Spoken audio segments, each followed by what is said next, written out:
Do you guys remember the hype? Because I remember the hype. I'm not trolling. There was hype. And I remember going on forums and being contradicted by people, explaining to me that I don't understand and it's actually going to be a great product. And I was like, no, it can't be a great product because there's technical limitations. There's no way they can overpass them. So initially, they were very vague about what Stadia will be.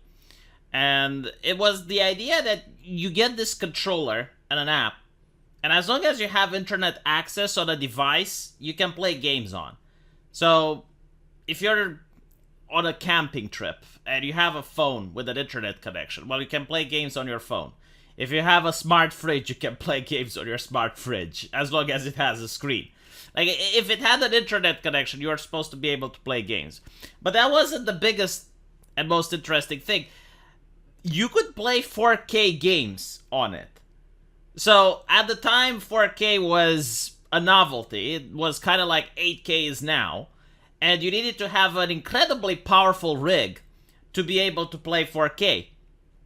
And many people obviously didn't. So the idea was that, well, at least you're going to get Google Stadia, and you're going to be able to enjoy the 4K gaming experience on your TV.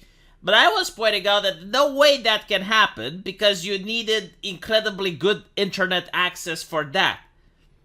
And it goes against the whole concept that, well, you can carry the device with you then. And like, usually if you want 4K, you need like an optic cable at least, and it plugged right into the device. Like, it's not going to work very well with Wi-Fi. And I was completely right. Like, everything, all the concerns that I was pointing out turned out to be true. And then there was another problem. Many people expected that this is going to be like Netflix. Like, you have a huge library of games, and you pay a monthly subscription, and then you get access to the library. Well, that wasn't the case.